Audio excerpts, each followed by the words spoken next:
Olá, tudo bem? Agora são 9 horas e 2 minutinhos, muito boa noite.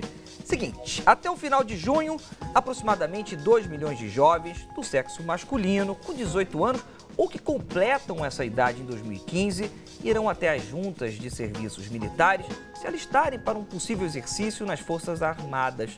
No ano passado, por volta de 100 mil pessoas foram selecionadas para trabalharem no Exército, na Marinha e também na Aeronáutica. Seguindo a tendência do Sala Debate em proporcionar discussões que contam com múltiplos olhares, hoje nós iremos debater a obrigatoriedade do alistamento militar, que está em vigor desde 1908. A última Constituição Brasileira, de 1988, escrita após 21 anos de regime militar, endossa essa obrigatoriedade, mas abre brechas para que, em tempos de paz, os alistados que alegarem impossibilidade de servir por crenças religiosas, convicções políticas ou filosóficas possam cumprir um serviço alternativo e não o de caráter essencialmente militar. Essas possibilidades, entretanto, não são suficientes para um grupo de pessoas que acredita que o jovem deveria ter o poder de escolha independente de uma necessidade institucionalizada. O Leonardo Vizeu, ele é presidente da Comissão de Direito Constitucional da OAB do Rio de Janeiro, que é um dos nossos convidados e pensa dessa forma. Outro participante do Sala Debate, o professor Eurico de Lima Figueiredo, da UF, concorda com a atual forma de recrutamento. Uma das opiniões é que dessa maneira é possível trazer para o serviço militar pessoas com diversas culturas e situações financeiras. Eu quero saber a sua opinião sobre esse tema. Então, já apresentei 2 convidados, agora vou mostrar todos que irão fazer parte desse grande debate. Quero começar então pelo Leonardo Vizeu, que já disse sobre ele. Ele é presidente da Comissão de Direito Constitucional da OAB do Rio de Janeiro e é professor de Direito Constitucional nas Faculdades Integradas Hélio Alonso, a Faixa, e também da Fundação Getúlio Vargas do Rio de Janeiro. Também trouxemos o coordenador do curso de graduação, o vice-coordenador do curso de graduação em Relações Internacionais da Universidade Federal Fluminense, a UF, e ele é especialista em defesa nacional. Eu estou falando do Thomas Rai. E o também professor e especialista nesse assunto, Eurico de Lima Figueiredo, que é diretor do Instituto de Estudos Estratégicos da Universidade Federal Fluminense. E eu já te convidei e quero reiterar esse convite. O que você acha? Qual a sua opinião? É importante nós termos realmente um serviço militar obrigatório no nosso país? Tem 2 maneiras de entrar em contato com a gente. @Canal Futura é o nosso Twitter e a nossa página no Facebook é super fácil, Canal Futura Oficial. Então, seja muito bem-vindo, seja muito bem-vinda. Sala Debate está no ar. Boa noite, professor. Boa noite. Seja bem-vindo, obrigado pela sua vinda. Obrigado. Leonardo, obrigado. Boa noite, obrigado pelo convite. Professor Eurico, obrigado pela sua vinda. Antes de mostrar um VT contando um pouco da participação das Forças Armadas, isso nos últimos anos, em diferentes momentos do nosso cenário, do nosso dia a dia, do cotidiano do Brasil, quero lhe fazer uma pergunta, professor Tomás. Por que recrutamento ainda é dessa forma? Olha, a impressão que eu tenho é que o recrutamento militar obrigatório no Brasil ainda fica... no final das contas, é um daqueles aspectos da discussão a respeito da defesa, segurança nacional que a gente não discutiu nas últimas décadas. Ou seja, hoje em dia, ela, para mim, pelo menos, já aparece de uma forma meio anacrônica, né? Nesse seguinte sentido, não necessariamente o recrutamento militar vai capacitar o Estado brasileiro a atender melhor essa necessidade por segurança e defesa. Eu acho que o Estado brasileiro ruma em direção a Forças Armadas mais profissionais, mais capacitadas tecnicamente, com vista a uma espécie de combate mais tecnológico e que exige um profissional com perfil muito diferente que o do recruta. Muito bem, se vê. Thomas, que eu não falei no começo do programa, ele tem essa opinião. Depois eu vou querer aprofundar a do Leonardo, que é contra esse tipo de recrutamento, e do professor Eurico, que é a favor. Mas agora a gente vai ver um VT, uma reportagem que nós fizemos, contando um pouquinho da participação das Forças Armadas em diferentes momentos da nossa história. Vamos ver. O trabalho das Forças Armadas pode ser utilizado pelo Estado brasileiro para controlar fronteiras, implementar ações humanitárias, ajudar no combate a catástrofes naturais e contribuir para a segurança nacional. Os nossos quase 17 mil quilômetros de fronteira são vigiados pelas tropas brasileiras, contribuindo para dificultar o tráfico de armas e drogas. Desde 2004, cerca de 1.400 militares brasileiros integram a Missão de Paz das Nações Unidas Unidas no Haiti. E também é papel das Forças Armadas o auxílio aos estados que sofrem com desastres naturais. Em 2008, Santa Catarina sofreu com as enchentes e, em 2012, o Acre presenciou a pior cheia de um dos principais rios que corta o estado. Em ambos os casos, as Forças Armadas contribuíram, entre tantos pontos, para a distribuição de comida e para o alojamento das vítimas. A contribuição à segurança pública também pode ser vista como ação permanente das Forças Armadas. Em 2014, enquanto houve a greve dos policiais militares na Bahia, o Exército foi convocado para manter a ordem. Também no ano passado, durante a Copa do Mundo, 18 mil militares participaram do controle das portas de entrada e saída do Brasil e também da segurança ao redor dos estádios das 12 cidades que sediaram o evento internacional. Neste momento, aproximadamente 2 mil homens do Exército estão no Complexo da Maré, no Rio de Janeiro, apoiando a instalação da Unidade Policial Pacificadora. Leonardo, Pois não. quero começar contigo. Perfeito. Por que você é contra esse método atual de recrutamento? Bom, como o Thomas falou, isso é um ranço que a gente traz da República Velha. É um método que não seleciona o jovem que realmente tem a vocação para a vida nas Forças Armadas, que está apto a viver sobre aquele sistema de hierarquia e disciplina. E sendo o Brasil um Estado de direito, nós temos que dar pleno exercício das nossas liberdades individuais, livre-arbítrio. Então, quando você força aquilo como uma imposição estatal, você viola a liberdade individual de um jovem de 18 anos que tem todo um planejamento para a sua vida que pode ser interrompido, atrasado ou até mesmo completamente modificado em virtude de um dever imposto pelo Estado, que é um ranço de mais de 100 anos atrás, sendo que há quanto tempo que o Brasil não, no caso, declara um estado de sítio, um estado de guerra? Então, torna-se algo inócuo. Mas, professor, não é só guerra que demanda as Forças Armadas. A gente viu um VT agora com tantas coisas feitas. Ou seja, você concorda com o Leonardo? Não, não concordo. Em primeiro lugar, porque todos nós somos obrigados pelo Estado a uma série de atividades. Todos nós temos que ter o título eleitor, todos nós temos que ter o CPF, todos nós temos que ter algo que nós cedemos à sociedade e tendo em vista o bem comum da sociedade. Portanto, servir ao país, servir às Forças Armadas, não é apenas servir às Forças Armadas, não é apenas servir ao país, é mais do que isso. É a oportunidade que se dá a milhares de jovens a todo ano, deles terem condições de conquistar uma série de valores ligados à vida social, ligados ao patrimônio histórico brasileiro, ligados, em suma, à cultura brasileira, que vai fazer com que esse jovem receba essa formação e que seja capaz, depois, caso não venha a ser militar, a ter uma cidadania muito mais aguçada na sua vida profissional, na sua vida pessoal. Eu não tenho pesquisa sobre isso, mas tenho ouvido muitos jovens que serviram e que não serviram. E mesmo jovens que estão hoje fazendo mestrado comigo, fazendo graduação comigo. E o que é que eles me dizem? Aqueles que serviram. Foi muito boa a experiência.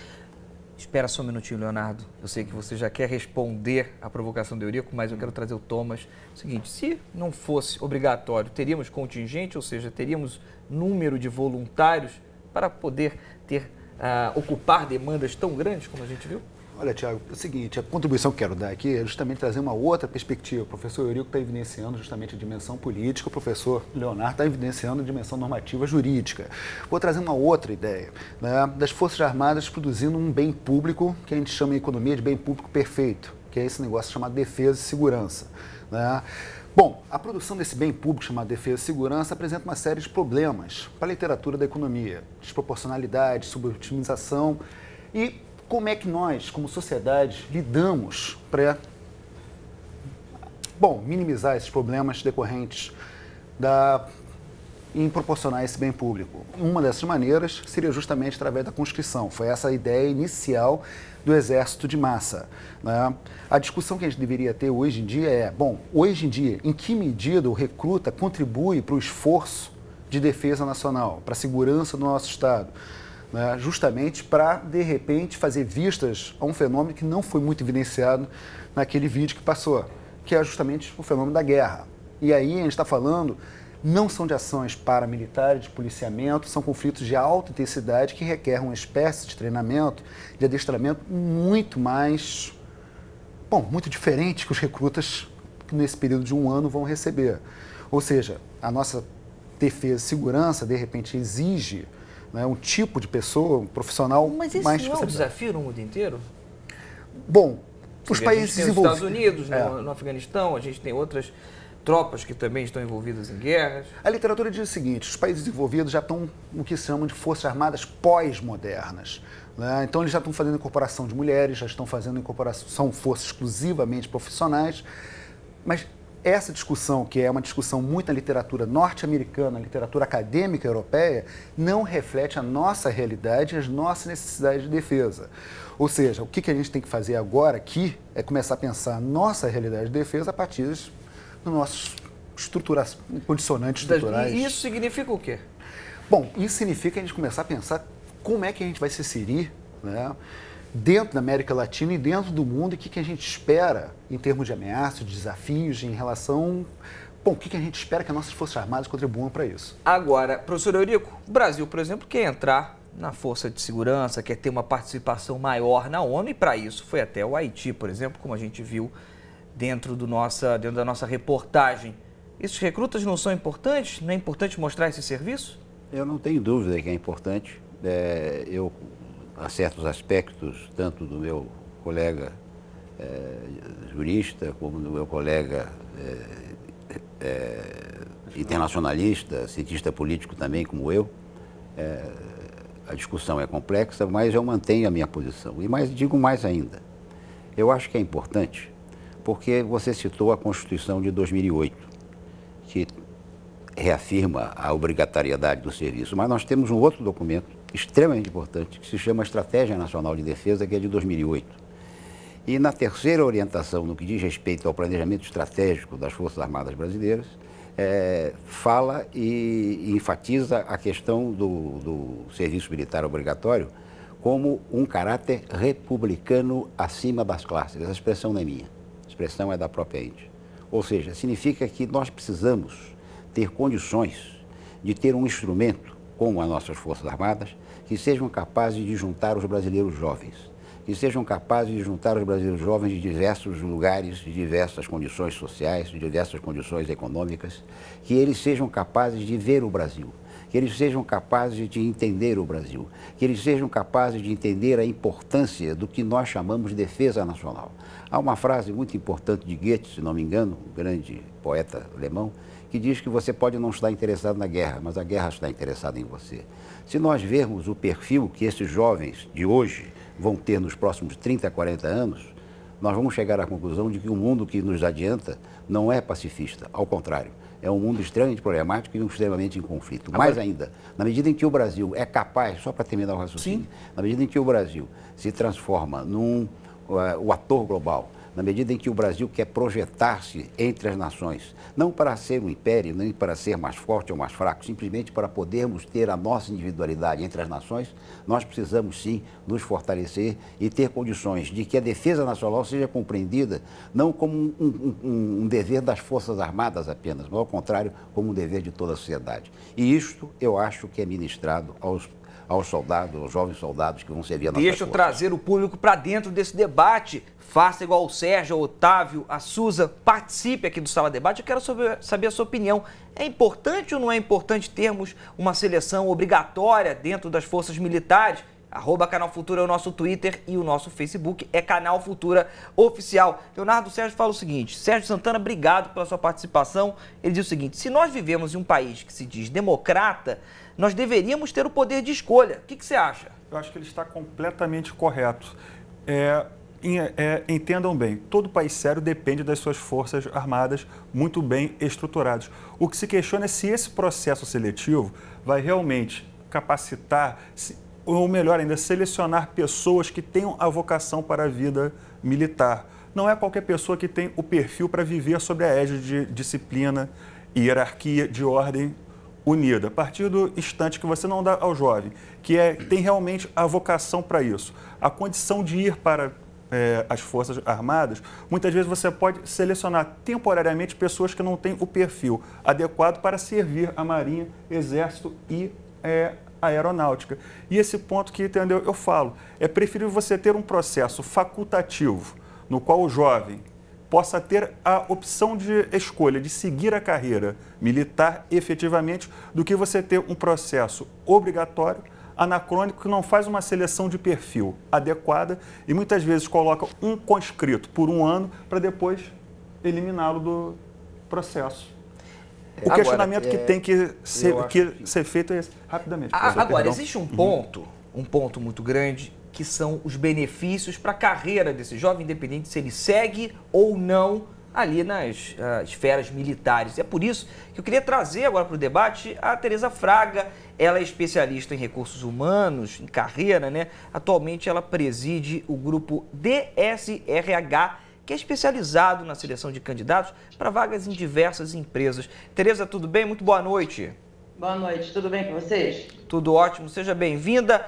Eu quero saber se um jovem que passou pela carreira militar, ele acaba ganhando qualidades que são importantes para o mercado de trabalho, independente se na esfera militar? Bom, isso depende muito do perfil de quem ingressa na vida militar, né? Na obrigatoriedade, né, de comparecer. Se ele já, pelo menos, tenha completado o ensino médio completo, tenha feito o ensino médio completo, que ele ingressa já com esse diploma, quando ele sai um ano depois, existe uma facilidade maior dele conseguir uma posição no mercado um pouco melhor. Mas mesmo assim, se ele não aproveitou esse um ano que ele estava lá para praticar habilidades profissionais, técnicas, ele volta como se... Ele perde um ano da vida dele. É o primeiro emprego dele, né? Então, tudo que ele aprendeu em um ano, se a gente falar, por exemplo, de um profissional de TI que estivesse trabalhando numa empresa de TI, um ano já acabou, ele vai ter que começar tudo de novo. Então, é como se realmente fosse o primeiro emprego. O que a gente vê muito aqui são essas pessoas, esses jovens, né, que saem, que são dispensados e chegam aqui sem saber realmente o que fazer. Então, assim, as habilidades comportamentais leva-se em consideração, sim. Então, a disciplina, a forma diferenciada de tratar as pessoas, mas a qualificação técnica, se ele não tiver aproveitado esse um ano para investir nele, nesse período, se qualquer uma delas, né, Exército, Marinha, Aeronáutica, não tiver proporcionado para ele algum tipo de qualificação técnica, ele realmente chega no mercado de trabalho perdido. É como se fosse um ano perdido profissionalmente na vida dele. Tereza, deixa eu trazer essa sua opinião aqui para dentro do debate. Professor Eurico, Tereza foi categórica, ou seja, se não teve nenhum tipo de ensinamento dentro daquelas esferas militares, pouco ou quase nada irá adiantar no mercado de trabalho, que é muito competitivo. O que você acha disso? Eu acho que ela examinou apenas uma parte da questão. Realmente, se ele foi capaz, durante o ano que ele serviu, de adquirir certas competências e habilidades técnicas, ele vai ter mais facilidade no mercado. Mas não é isso que eu estou me referindo. Isso é um aspecto técnico-material. Eu estou me referindo a um aspecto mais moral e espiritual. Ele vai ter a oportunidade de cultivar valores, tais como lealdade, tais como companheirismo, tais como solidariedade, que serão muito importantes para ele como indivíduo. E mais ainda, ele vai cultivar o valor da responsabilidade. Ele vai entender qual é o significado do sacrifício em prol do outro. Veja bem, o que é um militar? O militar é um ser completamente diferente de todos nós. Por quê? Porque nenhum de nós, ao assinar um contrato de trabalho, diz que vai dar a vida e morrer, e tirar a vida para cumprir a nossa função. O militar faz isso. Então, ele é um ser que ele vive num outro nível, ele pensa em dignidade, ele pensa em coragem, ele pensa em doação. E na medida em que o jovem passa a ter contato com esses homens e essas mulheres, ele passa a ter uma formação moral, um caráter moral muito mais sólido do que aqueles jovens que não tiveram essa oportunidade. Eu vou dizer mais algo. Na história brasileira, meu pai foi militar, foi general do Exército, E ele escreveu um livro chamado Casernas e Escolas. E nesse livro, lá pelas tantas, ele diz o seguinte: como oficial, o que eu fiz, isso há muitos anos atrás, meu pai, o que eu fiz foi ensinar coisas mínimas, inclusive de higiene.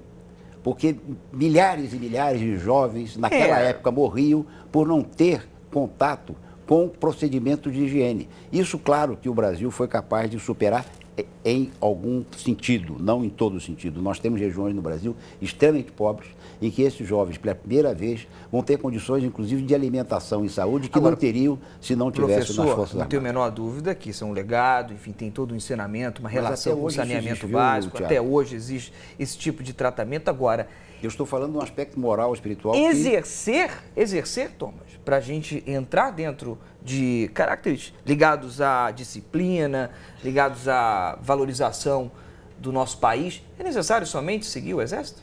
Seguir a Aeronáutica ou as Forças Armadas? Não exclusivamente, mas com certeza a contribuição que o professor Eurico está trazendo, que a ideia de serviço militar não é voltado para o mercado de trabalho especificamente, não está falando da formação. É voltado para a sociedade. É voltado para a sociedade, para o Estado brasileiro, né? E para esse jovem que está tendo contato pela primeira vez, muitos nossos jovens são excluídos, são marginalizados, ficam à beira da sociedade, quando tem esse contato com as Forças Armadas, com o Estado brasileiro, a gente está fazendo um processo de formação do cidadão que é muito interessante. E, obviamente, que se de tabela ele consegue uma formação profissional, que depois consiga alavancar os interesses dele durante o mercado de trabalho, seria bem mais interessante. Né? Acho que o Leonardo quer contribuir. Bom, nesse ponto, eu acho que as Forças Armadas deveriam ser mais uma opção que o Estado brasileiro dá ao seu cidadão, não a única. Valores morais, caráter, você aprende em casa, você aprende na escola.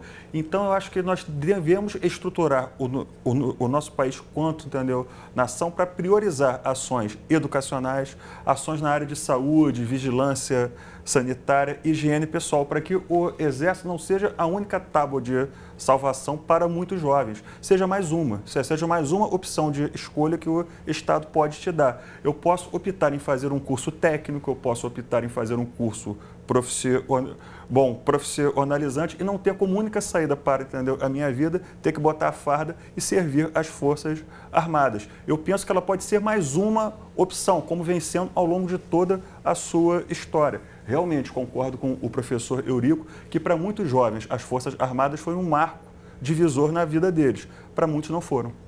E esses que não foram não tiveram a opção de escolha. De explorar um pouquinho mais. Professor, deixa eu só fazer uma última perguntinha, já vou passar a bola para você, mas deixa eu só fazer uma última perguntinha para a Tereza. Tereza, o professor falou sobre disciplina, Thomas também atravessou essa mesma palavra, que é um sentimento, que é uma força que você ganha nos exercícios militares. O quanto essa disciplina é valorizada no mercado de trabalho? Ou será que somente o Exército ou a Aeronáutica, enfim, as Forças Armadas conseguem passar essa disciplina? Isso, obviamente, olhando pelo mercado de trabalho? Olha, hoje em dia, cada vez mais profissionais ingressam no mercado com menos idade. Então, hoje em dia, você vê jovens de 16, 17 anos já querendo ingressar no mercado de trabalho, já fazendo cursos profissionalizantes, cursos técnicos. E a maioria das empresas não pode contratá-los, porque sabe que daqui a 2 ou 3 meses eles vão ter que se apresentar e vão ficar 1 ano presos no Exército, ou aonde escolher. Isso é um fator que realmente prejudica o lado, falando profissionalmente, ok? O lado comportamental, ele tem que dar sempre paralelo ao lado profissional. Então, não adianta você ser um bom profissional se você não sabe lidar com pessoas, e vice-versa. Então, esses dois lados têm que estar andando sempre em paralelo, 50% de peso para cada um. Então, quando ele perde o lado profissional dele, ele ganha muito em habilidades comportamentais, mas ele volta completamente despreparado. E o que acontece? Como aqui nós trabalhamos vagas de perfis operacionais, administrativos, enfim, gerenciais, eles, quando ingressam, voltam para o mercado de trabalho, Não tem muita opção, é assim, o que tiver eu quero, eu preciso ingressar de novo no mercado de trabalho. Até porque não dá tempo, com o salário que ele ganha enquanto ele está servindo, ele não consegue manter um padrão de vida que ele tinha, por exemplo, antes de entrar. Se ele estivesse trabalhando, ele ganharia mais, com outros benefícios. Então, eu entendo toda essa parte comportamental, e dá mesmo, tá? Isso realmente é uma realidade. Você conversar com um jovem que tenha saído do Exército é uma outra coisa. Agora, que ele perde toda uma oportunidade profissional, isso infelizmente a gente não pode negar, porque é o que a gente vê aqui todos os dias, e o nível de insatisfação é realmente muito grande pela obrigatoriedade dele. Ele não teve escolha, ele realmente se afastou porque não teve escolha. Obrigado pela sua participação, boa noite. Boa noite.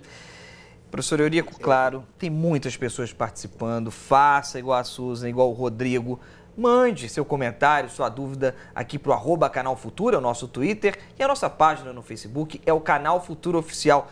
Professor Eurico, temos a participação da Susan Einsfeld. Acertei seu sobrenome? Depois manda para o nosso Facebook, hein? Ela diz o seguinte: não deveria ser obrigatório, não. Dá para juntar gente de diversas classes sociais sem obrigá-las a isso. E depois, se é tão bom, para que ser obrigatório? É verdade. Inclusive, vamos falar sobre o termo obrigatório. Em primeiro lugar, não posso fazer uma digressão histórica maior, mas a ideia do serviço militar obrigatório surgiu na França, logo após a Revolução Francesa. Ou seja, a ideia de que a defesa nacional é algo do cidadão, é um dever do cidadão. Então, a ideia de se ter um exército de cidadãos e não um exército de vassalos, como era antigamente no sistema monárquico aristocrático. Ou seja, a ideia de que cada cidadão é responsável pela defesa do seu país, da sua sociedade, da sua cultura, do seu ser social. Essa é a ideia básica do serviço obrigatório que permanece até hoje. Mas veja bem, você usou dados que mostram bem que essa obrigatoriedade é obrigatória, mas não é. Você tem 2 milhões de jovens que vão ser chamados agora, e só 100 mil vão servir. A proporção dos que vão mesmo é quase de 20 para 1. Quer dizer, quais os que vão? Se você, nessa dissertação que eu lhe falei antes, conversando aqui, do Tiago Reis, do nosso mestre em estudos estratégicos lá na nossa UF, ele mostra o seguinte, que 80%, os dados estão lá, e ele fez isso na circunscrição, são das classes médias pobres, 80%. Os jovens de classe média e classe média não vão. Será que para isso, ou seja, então é uma obrigatoriedade que não é uma obrigatoriedade. Agora, tem outro aspecto, mas tem outro aspecto que é voluntário. Espera só um segundinho, porque no próximo bloco o senhor fala de outros aspectos que eu tenho que passar, tenho que chamar um intervalo, mas essa sua provocação é muito boa. Será que para atrair as pessoas com mais condições financeiras, não temos que profissionalizar o Exército? E olha, deixa aqui uma provocação para somente sim ou não, hein?